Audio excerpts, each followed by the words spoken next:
شروع اللہ کا نام لے کر جو بڑا مہربان نہایت رحم والا ہے۔ یہ پیغمبر جو ہم وقتاً فوقتاً بھیجتے رہے ہیں، ان میں سے ہم نے بعض کو بعض پر فضیلت دی ہے۔ بعض ایسے ہیں جن سے اللہ نے گفتگو کی، اور بعض کے دوسرے امور میں مرتبے بلند کیے، اور عیسیٰ ابن مریم کو ہم نے کھلی ہوئی نشانیاں عطا کی اور روح القدس سے ان کو مدد دی، اور اگر اللہ چاہتا تو ان سے پچھلے لوگ اپنے پاس کھلی نشانیاں آنے کے بعد آپس میں نہ لڑتے، لیکن انہوں نے اختلاف کیا تو ان میں سے بعض تو ایمان لے آئے اور بعض کافر ہی رہے۔ اور اگر اللہ چاہتا تو یہ لوگ باہم جنگ و قتال نہ کرتے، لیکن اللہ جو چاہتا ہے کرتا ہے۔ اے ایمان والو، جو مال ہم نے تم کو دیا ہے اس میں سے اس دن کے آنے سے پہلے پہلے خرچ کر لو جس میں نہ اعمال کا سودا ہو اور نہ دوستی اور سفارش ہو سکے، اور کفر کرنے والے لوگ ظالم ہیں۔ اللہ وہ معبود برحق ہے کہ اس کے سوا کوئی عبادت کے لائق نہیں، زندہ ہے، سب کو تھامنے والا، اسے نہ اونگ آتی ہے نہ نیند۔ جو کچھ آسمانوں میں اور جو کچھ زمین میں ہے سب اسی کا ہے۔ کون ہے کہ اس کی اجازت کے بغیر اس سے کسی کی سفارش کر سکے؟ جو کچھ لوگوں کے روبرو ہو رہا ہے اور جو کچھ ان کے پیچھے ہو چکا ہے اسے سب معلوم ہے، اور لوگ اس کی معلومات میں سے کسی چیز پر دسترس حاصل نہیں کر سکتے۔ ہاں، جس قدر وہ چاہتا ہے اسی قدر معلوم کرا دیتا ہے۔ اس کی بادشاہی اور علم آسمان اور زمین سب پر حاوی ہے، اور اسے ان کی حفاظت کچھ بھی دشوار نہیں۔ وہ بڑا عالی رتبہ ہے، جلیل القدر ہے۔ دین اسلام میں کوئی زبردستی نہیں ہے، ہدایت صاف طور پر ظاہر اور گمراہی سے الگ ہو چکی ہے۔ تو جو شخص بتوں سے اعتقاد نہ رکھے اور اللہ پر ایمان لائے، اس نے ایسی مضبوط رسی ہاتھ میں پکڑ لی ہے جو کبھی ٹوٹنے والی نہیں، اور اللہ سب کچھ سنتا ہے، سب کچھ جانتا ہے۔ جو لوگ ایمان لائے ہیں ان کا دوست اللہ ہے کہ اندھیرے سے نکال کر روشنی میں لے جاتا ہے، اور جو کافر ہیں ان کے دوست شیطان ہیں کہ ان کو روشنی سے نکال کر اندھیرے میں لے جاتے ہیں۔ یہی لوگ اہل دوزخ ہیں کہ اس میں ہمیشہ رہیں گے۔ بھلا تم نے اس شخص کو نہیں دیکھا جو اس غرور کے سبب سے کہ اللہ نے اس کو سلطنت بخشی تھی، ابراہیم سے اپنے پروردگار کے بارے میں جھگڑنے لگا؟ جب ابراہیم نے کہا میرا پروردگار تو وہ ہے جو زندگی دیتا ہے اور موت دیتا ہے، وہ بولا کہ زندگی اور موت تو میں بھی دے سکتا ہوں۔ ابراہیم نے کہا کہ اللہ تو سورج کو مشرق سے نکالتا ہے، آپ اسے مغرب سے نکال دیجیے۔ یہ سن کر وہ کافر ہکا بکا رہ گیا، اور اللہ بے انصافوں کو ہدایت نہیں دیا کرتا۔ یا اسی طرح اس شخص کو نہیں دیکھا جس کا ایک بستی پر جو اپنی چھتوں پر گری پڑی تھی گزر ہوا، تو اس نے کہا کہ اللہ اس کے باشندوں کو مرنے کے بعد کیوں کر زندہ کرے گا؟ تو اللہ نے اس کی روح قبض کر لی اور 100 برس تک اس کو مردہ رکھا۔ پھر اس کو جلا اٹھایا اور پوچھا تم کتنا عرصہ مرے پڑے رہے ہو؟ اس نے جواب دیا کہ 1 دن یا اس سے بھی کم۔ اللہ نے فرمایا نہیں، بلکہ 100 برس مرے رہے ہو، اور اپنے کھانے پینے کی چیزوں کو دیکھو کہ اتنی مدت میں مطلق سڑی بسی نہیں، اور اپنے گدھے کو بھی دیکھو جو مرا پڑا ہے۔ غرض ان باتوں سے یہ ہے کہ ہم تم کو لوگوں کے لیے اپنی قدرت کی نشانی بنائیں۔ اور ہاں، گدھے کی ہڈیوں کو دیکھو کہ ہم ان کو کس طرح جوڑے دیتے اور ان پر کس طرح گوشت پوست چڑھائے دیتے ہیں۔ جب یہ واقعات اس کے مشاہدے میں آئے تو بول اٹھا کہ میں یقین کرتا ہوں کہ اللہ ہر چیز پر قادر ہے۔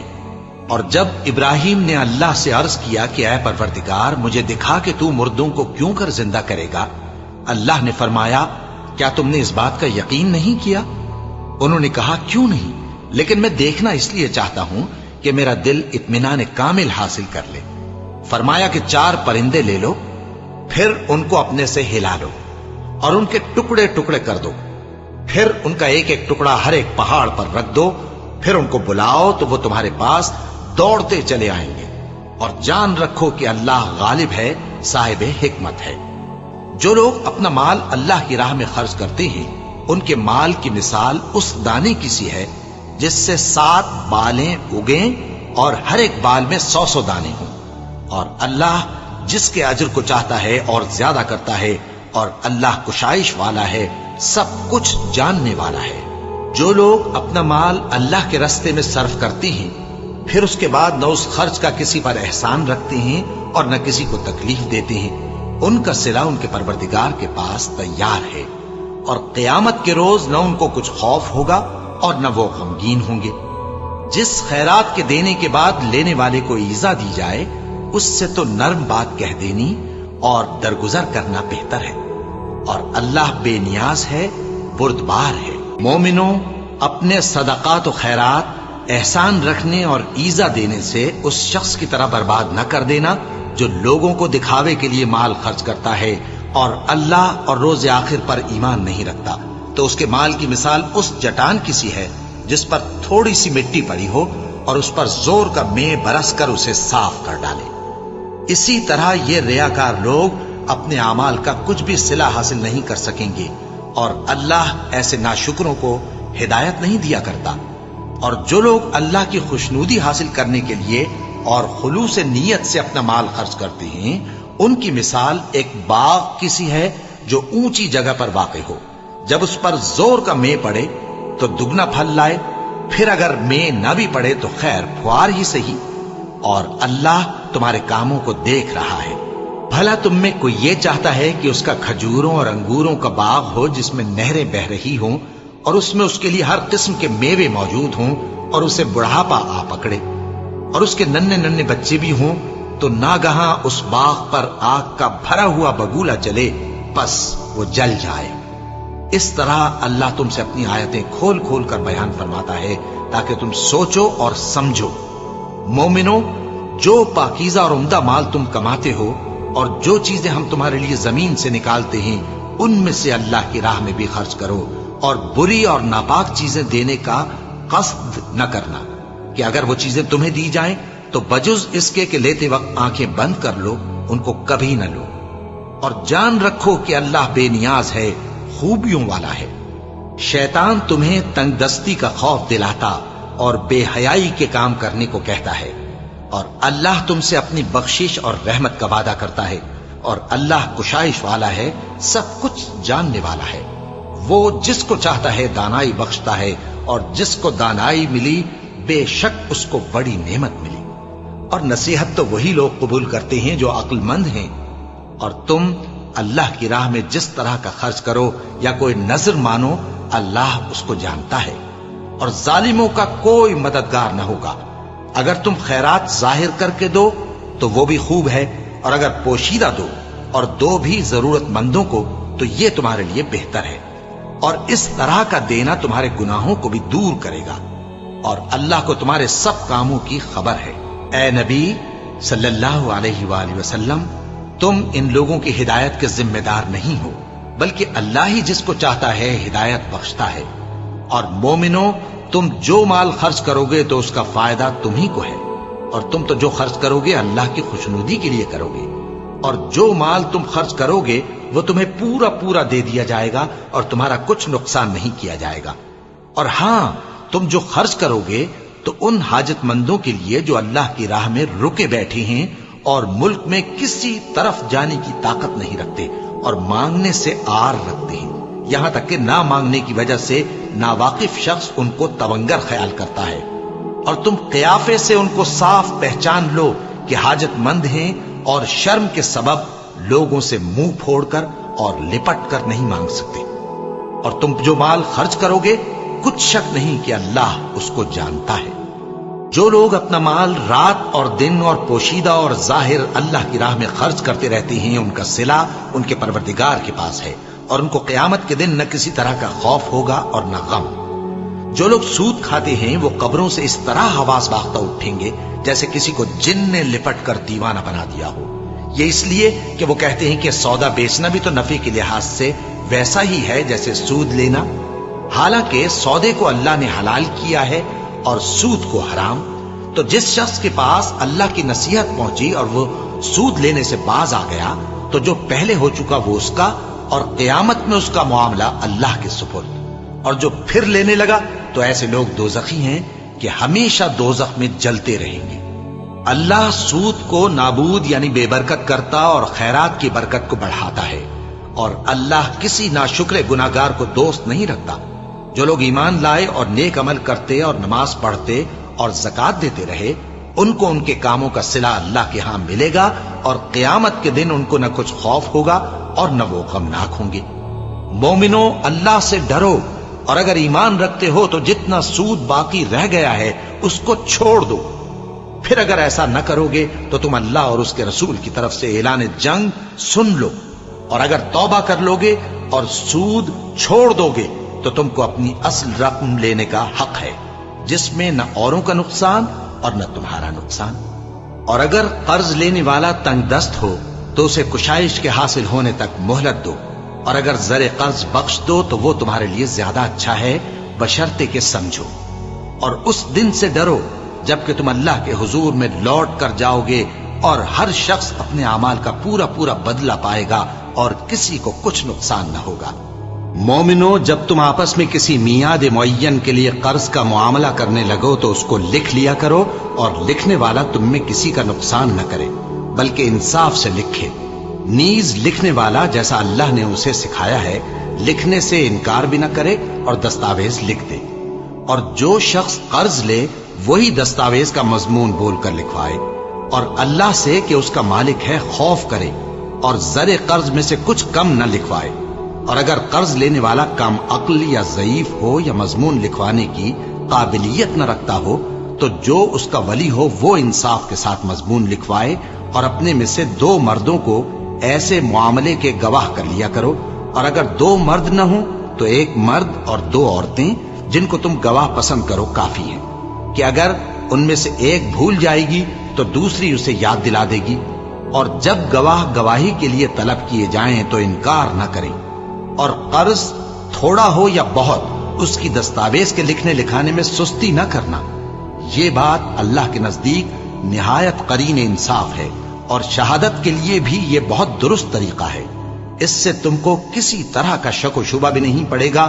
ہاں، اگر سودا دست بدست ہو جو تم آپس میں لیتے دیتے ہو تو اگر ایسے معاملے کے دستاویز نہ لکھو تو تم پر کچھ گناہ نہیں۔ اور جب خرید و فروخت کیا کرو، مثلا زمین جائیداد کی، تو بھی گواہ کر لیا کرو، اور کاتب دستاویز اور گواہ معاملہ کرنے والوں کا کسی طرح کا نقصان نہ کریں۔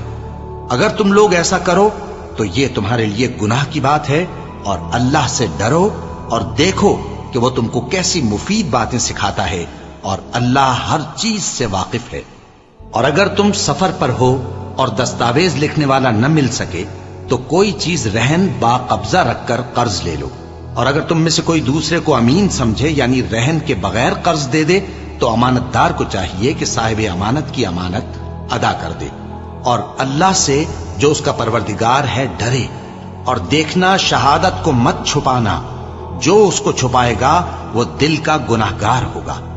اور اللہ تمہارے سب کاموں سے واقف ہے، جو کچھ آسمانوں میں اور جو کچھ زمین میں ہے سب اللہ ہی کا ہے۔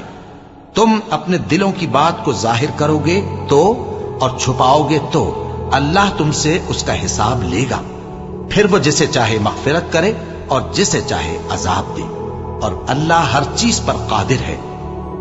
رسول اللہ صلی اللہ علیہ وآلہ وسلم اس کتاب پر جو ان کے پروردگار کی طرف سے ان پر نازل ہوئی ایمان رکھتے ہیں، اور مومن بھی سب اللہ پر اور اس کے فرشتوں پر اور اس کی کتابوں پر اور اس کے پیغمبروں پر ایمان رکھتے ہیں، اور کہتے ہیں کہ ہم اس کے پیغمبروں سے کسی میں کچھ فرق نہیں کرتے، اور وہ اللہ سے عرض کرتے ہیں کہ ہم نے تیرا حکم سنا اور قبول کیا۔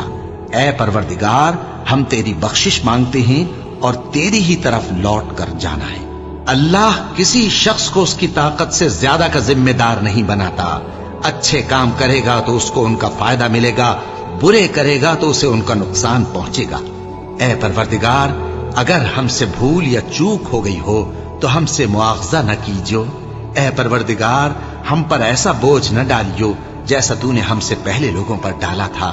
اے پروردگار، جتنا بوجھ اٹھانے کی ہم میں طاقت نہیں اتنا بوجھ ہم پر نہ رکھیو، اور اے پروردگار، ہمارے گناہوں سے درگزر کر اور ہمیں بخش دے اور ہم پر رحم فرما۔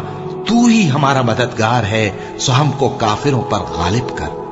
شروع اللہ کا نام لے کر جو بڑا مہربان نہایت رحم والا ہے۔ الف لام میم۔ اللہ جو معبود برحق ہے اس کے سوا کوئی عبادت کے لائق نہیں، زندہ ہے سب کو تھامنے والا۔ اس نے اے نبی تم پر سچی کتاب نازل کی جو پہلی آسمانی کتابوں کی تصدیق کرتی ہے، اور اسی نے تورات اور انجیل نازل کی تھی۔ یہ دو کتابیں اس نے پہلے نازل کی تھیں لوگوں کی ہدایت کے لیے، اور پھر قرآن جو حق اور باطل کو الگ الگ کر دینے والا ہے نازل کیا۔ جو لوگ اللہ کی آیتوں کا انکار کرتے ہیں ان کو سخت عذاب ہوگا، اور اللہ زبردست ہے، بدلہ لینے والا ہے۔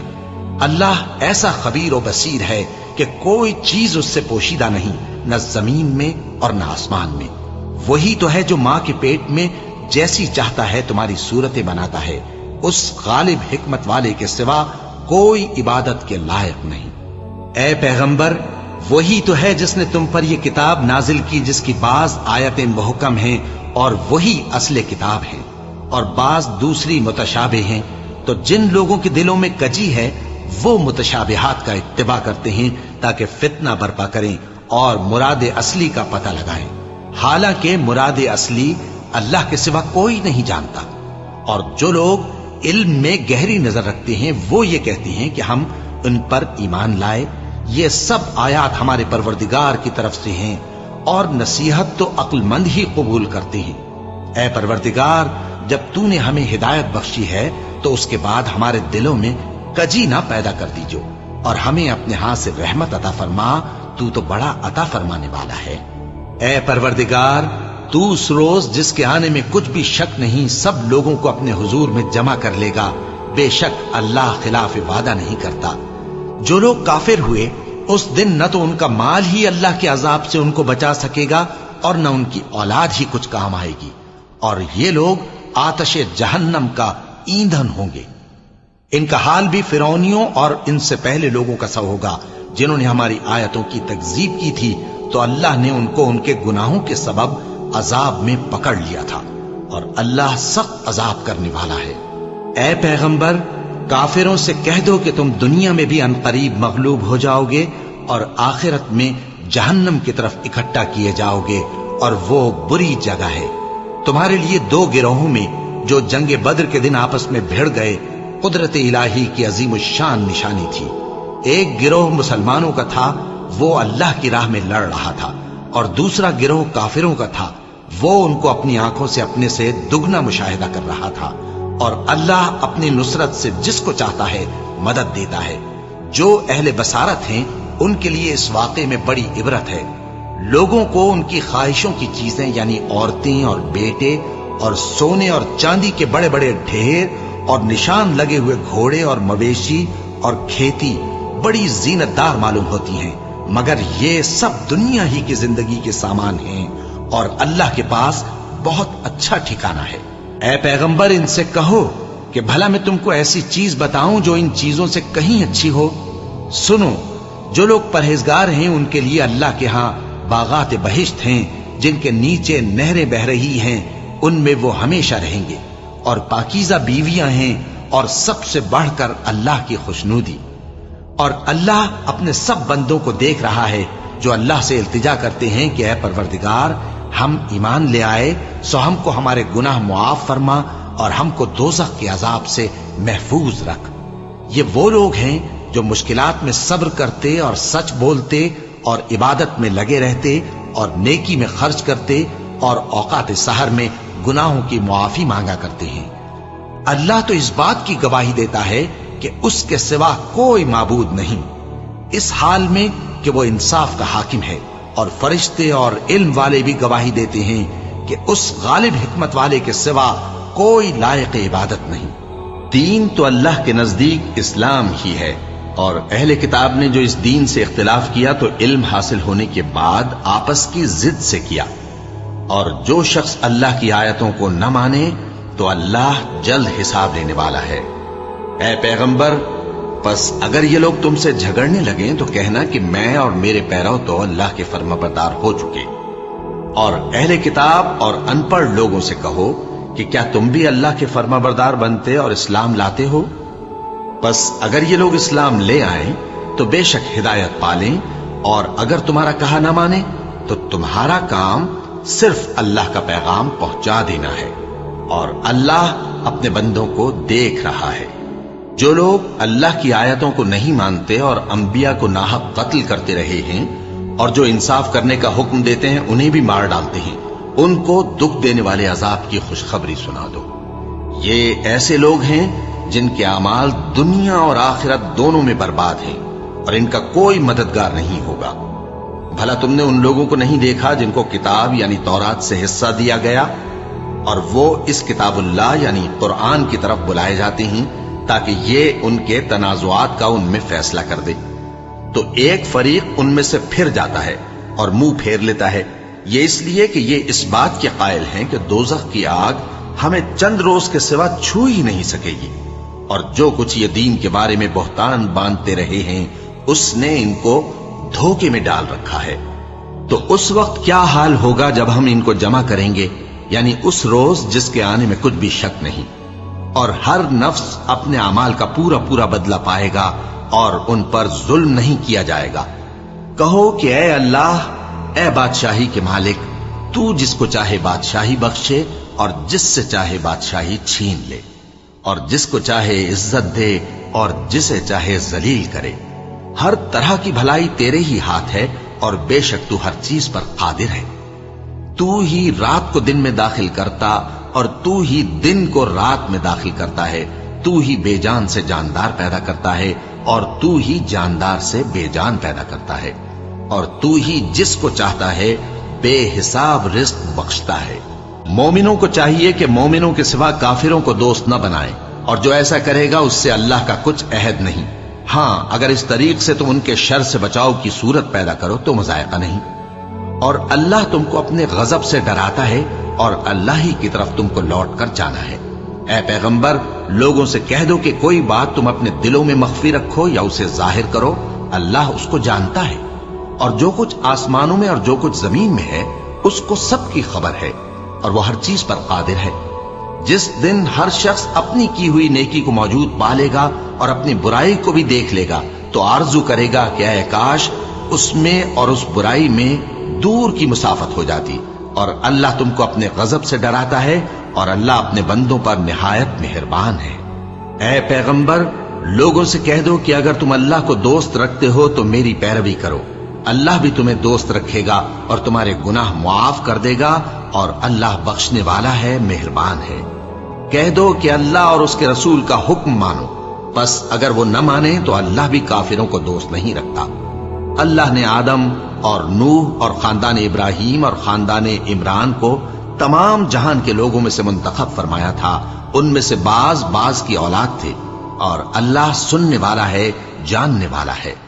وہ وقت یاد کرنے کے لائق ہے جب عمران کی بیوی نے کہا کہ اے پروردگار، جو بچہ میرے پیٹ میں ہے میں اس کو تیری نظر کرتی ہوں، اسے دنیا کے کاموں سے آزاد رکھوں گی، تو اسے میری طرف سے قبول فرما، تو سننے والا ہے، جاننے والا ہے۔ پھر جب ان کے یہاں بچہ پیدا ہوا تو کہنے لگی کہ پروردگار، میرے تو لڑکی ہوئی ہے، جبکہ اللہ خوب جانتا تھا جو ان کے یہاں ولادت ہوئی تھی، اور نہ ہوتا لڑکا مانند اس لڑکی کے۔ اور کہنے لگی میں نے اس کا نام مریم رکھا ہے، اور میں اس کو اور اس کی اولاد کو شیطان مردود سے تیری پناہ میں دیتی ہوں۔ تو اس کے پروردگار نے اس کو پسندیدگی کے ساتھ قبول فرمایا اور اسے اچھی طرح پرورش کیا، اور زکریا کو اس کا کفیل بنایا۔ زکریا جب کبھی عبادت گاہ میں اس کے پاس جاتے تو اس کے پاس کھانا پاتے۔ یہ کیفیت دیکھ کر ایک دن مریم سے پوچھنے لگے کہ مریم، یہ کھانا تمہارے پاس کہاں سے آتا ہے؟ وہ بولی کہ اللہ کے ہاں سے آتا ہے، بے شک اللہ جسے چاہتا ہے بے حساب رزق دیتا ہے۔ اس وقت زکریا نے اپنے پروردگار کو پکارا، عرض کی کہ پروردگار، مجھے اپنی طرف سے اولاد صالح عطا فرما، تو بے شک دعا سننے والا ہے۔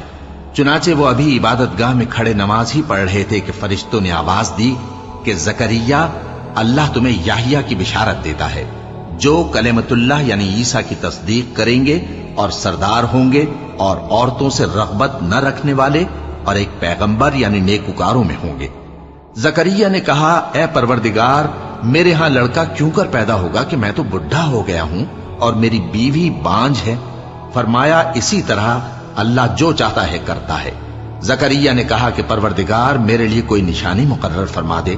فرمایا، تمہاری نشانی یہ ہے کہ تم لوگوں سے 3 دن اشارے کے سوا بات نہ کر سکو گے۔ تو ان دنوں میں اپنے پروردگار کی کثرت سے یاد اور صبح و شام اس کی تسبیح کرنا۔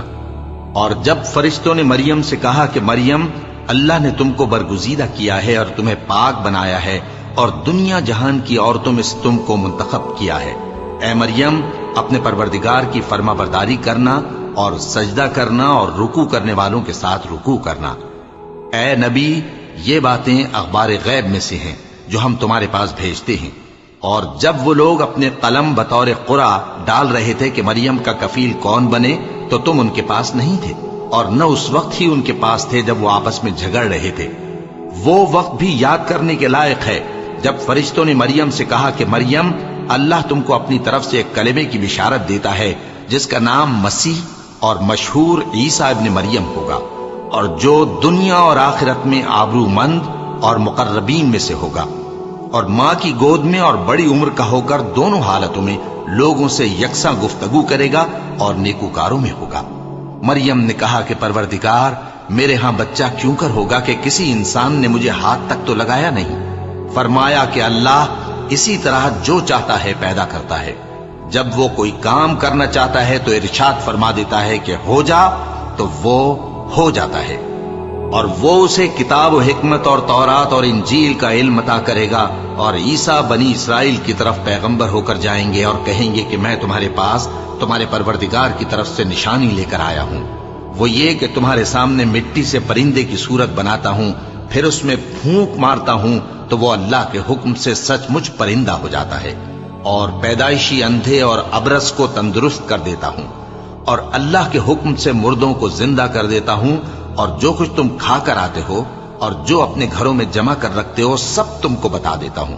اگر تم صاحب ایمان ہو تو ان باتوں میں تمہارے لیے نشانی ہے، اور مجھ سے پہلے جو تورات نازل ہوئی تھی اس کی تصدیق بھی کرتا ہوں، اور میں اس لیے بھی آیا ہوں کہ بعض چیزیں جو تم پر حرام تھیں ان کو تمہارے لیے حلال کر دوں، اور میں تو تمہارے پروردگار کی طرف سے نشانی لے کر آیا ہوں۔ تو اللہ سے ڈرو اور میرا کہا مانو، کچھ شک نہیں کہ اللہ ہی میرا اور تمہارا پروردگار ہے، تو اسی کی عبادت کرو، یہی سیدھا رستہ ہے۔ پھر جب عیسیٰ نے ان کی طرف سے انکار و نافرمانی ہی دیکھی تو کہنے لگے کہ کوئی ہے جو اللہ کا طرفدار اور میرا مددگار ہو؟ حواری بولے کہ ہم اللہ کے طرفدار اور آپ کے مددگار ہیں، ہم اللہ پر ایمان لائے اور آپ گواہ رہیں کہ ہم فرما بردار ہیں۔ اے پروردگار، جو کتاب تو نے نازل فرمائی ہے ہم اس پر ایمان لے آئے اور تیرے پیغمبر کے متبع ہو چکے، تو ہم کو ماننے والوں میں لکھ رکھ۔ اور وہ یعنی یہود قتل عیسیٰ کے بارے میں ایک چال چلے، اور اللہ نے بھی عیسیٰ کو بچانے کے لیے تدبیر کی، اور اللہ بہترین تدبیر کرنے والا ہے۔ اس وقت اللہ نے فرمایا کہ عیسیٰ، میں تمہاری دنیا میں رہنے کی مدت پوری کر کے تم کو اپنی طرف اٹھا لوں گا اور تمہیں کافروں کی صحبت سے پاک کر دوں گا، اور جو لوگ تمہاری پیروی کریں گے ان کو کافروں پر قیامت تک فائق و غالب رکھوں گا۔ پھر تم سب میرے پاس لوٹ کر آؤ گے، تو جن باتوں میں تم اختلاف کرتے رہے اس دن تم میں ان کا فیصلہ کر دوں گا۔ اب جو کافر ہوئے ان کو دنیا اور آخرت دونوں میں سخت عذاب دوں گا، اور ان کا کوئی مددگار نہ ہوگا۔ اور جو لوگ ایمان لائے اور عمل نیک کرتے رہے ان کو اللہ پورا پورا صلہ دے گا، اور اللہ ظالموں کو دوست نہیں رکھتا۔ اے نبی، یہ ہم تم کو اللہ کی آیتیں اور حکمت بھری نصیحتیں پڑھ پڑھ کر سناتے ہیں۔ عیسیٰ کا حال اللہ کے نزدیک آدم کا سا ہے کہ اس نے پہلے مٹی سے ان کو بنایا، پھر فرمایا کہ باشعور انسان ہو جا، تو وہ ویسے ہی ہو گئے۔ یہ بات تمہارے پروردگار کی طرف سے حق ہے، تو تم ہرگز شک کرنے والوں میں نہ ہونا۔ پھر اگر یہ لوگ عیسیٰ کے بارے میں تم سے جھگڑا کریں اس کے بعد کہ تم کو حقیقت معلوم ہو ہی چکی ہے، تو ان سے کہنا کہ آؤ ہم اپنے بیٹوں اور بیٹیوں کو بلائیں، تم اپنے بیٹوں اور بیٹیوں کو بلاؤ، اور ہم خود بھی آئیں اور تم خود بھی آؤ، پھر دونوں فریق اللہ سے دعا و التجا کریں، اس طرح جھوٹوں پر اللہ کی لعنت بھیجیں۔ یہ تمام بیانات صحیح ہیں، اور اللہ کے سوا کوئی معبود نہیں، اور بے شک اللہ غالب ہے، صاحب حکمت ہے۔ بس اگر یہ لوگ پھر جائیں تو اللہ مفسدوں کو خوب جانتا ہے۔ کہہ دو کہ اے اہل کتاب، جو بات ہمارے اور تمہارے دونوں کے درمیان یکساں تسلیم کی گئی ہے اس کی طرف آؤ، وہ یہ کہ اللہ کے سوا ہم کسی کی عبادت نہ کریں اور اس کے ساتھ کسی چیز کو شریک نہ بنائیں، اور ہم میں کوئی کسی کو اللہ کے سوا اپنا کارساز نہ سمجھے۔ پھر اگر یہ لوگ اس بات کو نہ مانے تو ان سے کہہ دو کہ تم گواہ رہو کہ ہم اللہ کے فرما بردار ہیں۔ اے اہل کتاب، تم ابراہیم کے بارے میں کیوں جھگڑتے ہو؟ حالانکہ تورات اور انجیل ان کے بعد اتری ہیں اور وہ پہلے ہو چکے، تو کیا تم عقل نہیں رکھتے؟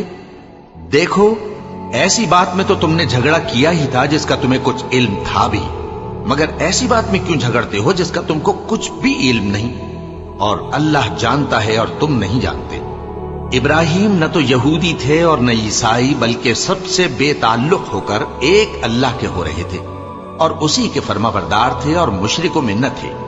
ابراہیم سے زیادہ قرب رکھنے والے تو وہ لوگ ہیں جو ان کی پیروی کرتے رہے، اور یہ پیغمبر آخر الزماں صلی اللہ علیہ وآلہ وسلم اور وہ لوگ جو ایمان لائے ہیں، اور اللہ مومنوں کا کارساز ہے۔ اے اہل اسلام، بعض اہل کتاب اس بات کی خواہش رکھتے ہیں کہ کسی طرح تم کو گمراہ کر دیں، حالانکہ یہ تم کو کیا گمراہ کریں گے، اپنے آپ کو ہی گمراہ کر رہے ہیں اور نہیں جانتے۔ اے اہل کتاب، تم اللہ کی آیتوں سے کیوں انکار کرتے ہو اور تم تورات کو مانتے تو ہو؟ اے اہل کتاب، تم سچ کو جھوٹ کے ساتھ خلط ملط کیوں کرتے ہو اور حق کو کیوں چھپاتے ہو جبکہ تم جانتے بھی ہو؟ اور اہل کتاب کا ایک گروہ اپنے آدمیوں سے کہتا ہے کہ جو کتاب مومنوں پر نازل ہوئی ہے اس پر دن کے شروع میں تو ایمان لے آیا کرو اور اس کے آخر میں انکار کر دیا کرو، تاکہ وہ اسلام سے برگشتہ ہو جائیں، اور اپنے دین کے پیروں کے سوا کسی اور کی بات کا یقین نہ کر لینا۔ اے پیغمبر، کہہ دو کہ ہدایت تو اللہ ہی کی ہدایت ہے۔ وہ یہ بھی کہتے ہیں، یہ بھی نہ ماننا کہ جو چیز تم کو ملی ہے ویسی کسی اور کو بھی مل سکتی ہے، ورنہ وہ تم پر تمہارے رب کے روبرو حجت قائم کر دیں گے۔ اے پیغمبر، کہہ دو کہ بزرگی اللہ ہی کے ہاتھ میں ہے، وہ جسے چاہتا ہے دیتا ہے، اور اللہ کشائش والا ہے، علم والا ہے۔ وہ اپنی رحمت سے جس کو چاہتا ہے خاص کر لیتا ہے، اور اللہ بڑے فضل کا مالک ہے۔ اور اہل کتاب میں سے کوئی تو ایسا ہے کہ اگر تم اس کے پاس دیناروں کا ڈھیر امانت رکھ دو تو تم کو فوراً واپس دے دے، اور کوئی اس طرح کا ہے کہ اگر اس کے پاس 1 دینار بھی امانت رکھو تو جب تک اس کے سر پر ہر وقت کھڑے نہ رہو تمہیں دے ہی نہیں۔ یہ اس لیے کہ وہ کہتے ہیں کہ امیوں کے بارے میں ہم سے مواخذہ نہیں ہوگا۔ یہ اللہ پر محض جھوٹ بولتے ہیں اور اس بات کو جانتے بھی ہیں۔ ہاں، کیوں نہیں؟ جو شخص اپنے اقرار کو پورا کرے اور پرہیزگار بنا رہے تو اللہ بھی پرہیزگاروں کو دوست رکھتا ہے۔ جو لوگ اللہ کے اقراروں اور اپنی قسموں کو بیچ ڈالتے ہیں اور ان کے عوض تھوڑی سی قیمت حاصل کرتے ہیں، ان کا آخرت میں کچھ حصہ نہیں۔ ان سے اللہ نہ تو کلام کرے گا اور نہ قیامت کے روز ان کی طرف دیکھے گا، اور نہ ان کو پاک کرے گا، اور ان کو دکھ دینے والا عذاب ہوگا۔ اور ان اہل کتاب میں بعض ایسے ہیں کہ کتاب یعنی تورات کو زبان مروڑ مروڑ کر پڑھتے ہیں تاکہ تم سمجھو کہ جو کچھ وہ پڑھتے ہیں کتاب میں سے ہے، حالانکہ وہ کتاب میں سے نہیں ہوتا، اور کہتے ہیں کہ وہ اللہ کی طرف سے نازل ہوا ہے، حالانکہ وہ اللہ کی طرف سے نہیں ہوتا، اور اللہ پر جھوٹ بولتے ہیں اور یہ بات جانتے بھی ہیں۔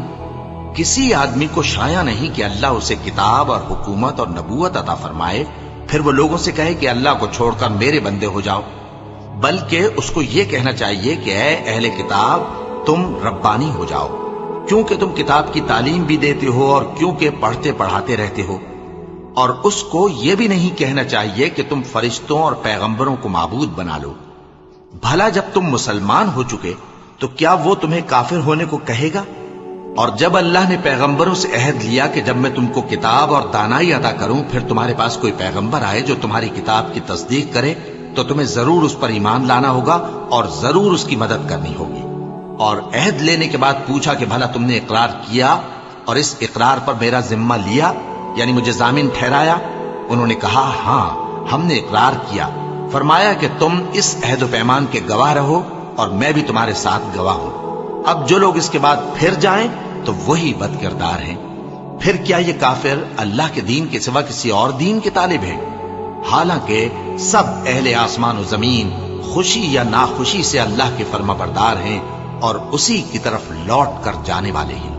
کہو کہ ہم اللہ پر ایمان لائے اور جو کتاب ہم پر نازل ہوئی اور جو صحیف ابراہیم اور اسماعیل اور اسحاق اور یعقوب اور ان کی اولاد پر اترے، اور جو کتابیں موسیٰ اور عیسیٰ اور دوسرے انبیاء کو پروردگار کی طرف سے ملی سب پر ایمان لائے۔ ہم ان پیغمبروں میں سے کسی میں کچھ فرق نہیں کرتے، اور ہم اسی اللہ کے فرما بردار ہیں، اور جو شخص اسلام کے سوا کسی اور دین کا طالب ہوگا وہ اس سے ہرگز قبول نہیں کیا جائے گا، اور ایسا شخص آخرت میں نقصان اٹھانے والوں میں ہوگا۔ اللہ ایسے لوگوں کو کیوں کر ہدایت دے جو ایمان لانے کے بعد کافر ہو گئے اور پہلے اس بات کی گواہی دے چکے کہ یہ پیغمبر برحق ہے، اور ان کے پاس دلائل بھی آ گئے، اور اللہ بے انصافوں کو ہدایت نہیں دیتا۔ ان لوگوں کی سزا یہ ہے کہ ان پر اللہ کی اور فرشتوں کی اور انسانوں کی سب کی لعنت ہے، ہمیشہ اس لعنت میں گرفتار رہیں گے۔ ان سے نہ تو عذاب ہلکا کیا جائے گا اور نہ انہیں مہلت دی جائے گی۔ ہاں، جنہوں نے اس کے بعد توبہ کی اور اپنی حالت درست کر لی تو اللہ بخشنے والا مہربان ہے۔ جو لوگ ایمان لانے کے بعد کافر ہو گئے پھر کفر میں بڑھتے گئے، ایسوں کی توبہ ہرگز قبول نہیں ہوگی، اور یہ لوگ گمراہ ہیں۔ جو لوگ کافر ہوئے اور کفر ہی کی حالت میں مر گئے، وہ اگر نجات حاصل کرنی چاہیں اور بدلے میں زمین بھر سونا دیں تو ہرگز قبول نہیں کیا جائے گا۔ ان لوگوں کو دکھ دینے والا عذاب ہوگا اور ان کا کوئی مددگار نہیں ہوگا۔